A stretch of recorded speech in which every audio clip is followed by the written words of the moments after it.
Philippe Materne, bonjour. Oui, bonjour. Alors il y a un appel national du 18 juin des motards en colère et vous, dans notre région, vous le relayez, mais même on peut dire que vous l'amplifiez. Alors on est plus en colère en Alsace qu'ailleurs ? Non, nous sommes tous en colère. Tous les usagers de la route sont en colère. C'est absolument intolérable. Ils nous ont créé un nouvel impôt pour la route, avec tous ces radars, toutes ces répressions. En aucun cas, on ne voit de la prévention routière par toutes ces démarches du gouvernement.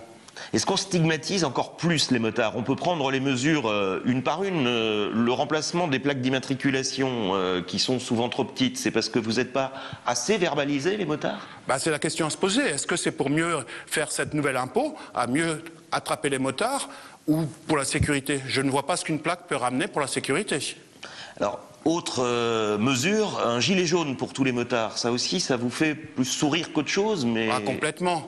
On va tous se déguiser en petit nain jaune, mais où sera la sécurité? Un gilet jaune doit servir en cas de danger, pour se montrer qu'il y a une zone dangereuse, en cas de brouillard. Mais si tout le monde porte un gilet jaune constamment, je ne vois pas l'intérêt. Alors on peut quand même pas nier les chiffres. Grosso modo, à kilométrage égal, on a 10 fois plus de chances de se tuer à moto qu'en voiture. Oui, mais tous ces chiffres sont totalement faussés. On parle de moto, il y a beaucoup moins d'accidents en moto, réellement, que les chiffres annoncés officiellement. Après, il y a beaucoup d'accidents en cyclo, en 125, mais pas dans les motos. Donc on mélange toutes les catégories pour faire un acharnement contre les motos. Et ça, c'est absolument intolérable.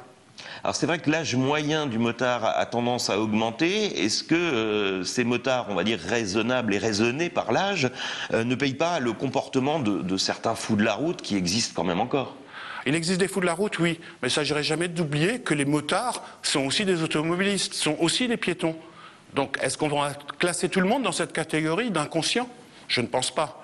Je pense que tout ça a été vraiment exagéré et qu'on cherche une solution, mais je pense que la vraie solution, ça reste par la prévention, l'explication et des éléments de sécurité concrets. Les routes, les protections au niveau des motards. On devrait rendre effectivement les protections motards obligatoires. Mais pas les gilets jaunes. Alors le 18 juin, qu'allez-vous faire? On va tous se réunir pour faire une grande manifestation. On participe avec la Fédération des motards. Pour ça, on démarre de nos concessions de moto pour rejoindre à la Méno la Fédération de motards, et après il y a tout un circuit qui est organisé par eux, où il y aura des blocages d'intersection, des blocages dans différents endroits de Strasbourg, que je ne communiquerai pas, mais je pense qu'effectivement tout le monde doit prendre ses précautions. Strasbourg, ils vont nous entendre parler. Ras-le-bol de cette politique de répression. Alors vous prenez un risque quand même, l'ensemble des concessionnaires moto de la région, vous allez fermer un samedi. Ça veut dire que vous pensez que votre activité est en péril? Je pense que c'est une réelle menace pour notre activité. C'est une activité de passion, mais si partout la passion est interdite, que va-t-on faire? Le commerce est vraiment en danger. Alors, autre mesure aussi, une formation après 5 ans d'interruption de pratique. Là, vous devriez être d'accord, vous êtes contre? Totalement. Est-ce que vous n'arrivez plus à rouler en vélo parce que vous n'avez plus fait de vélo pendant 5 ans? Surtout que si vous êtes arrêté pendant 5 ans, c'est que vous êtes peut-être père de famille, mère de famille. Pour ces raisons familiales, vous avez arrêté.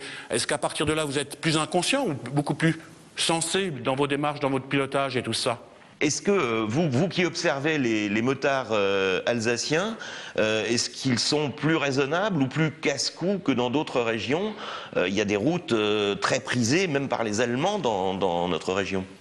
Non, je pense que les motards alsaciens sont très très raisonnables. Effectivement, il y a des casse-cous, mais très souvent c'est les motards allemands qui viennent faire les fous en France, dans la mesure où ils ont une répression différente en Allemagne. Alors comment ça se fait d'ailleurs qu'en Allemagne, ces groupes de motards qui roulent très vite ne sont pas autorisés? Ils le sont en France, pourquoi? Là, c'est bien le problème. Je pense qu'il y a une répression qui est peut-être différente, je ne sais pas. Ça voudrait dire qu'on est encore plus laxiste en France qu'en Allemagne?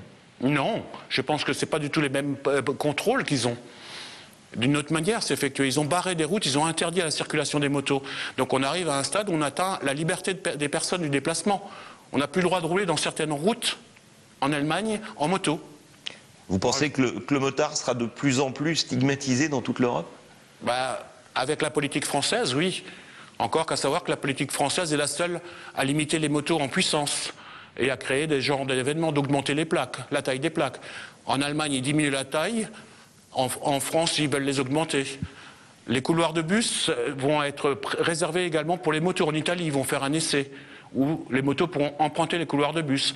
En France, c'est interdit. Donc je ne sais pas. Je ne sais pas où est la répression. Je pense que ça reste dans la prévention qu'il faut expliquer le danger. Philippe Materne, merci.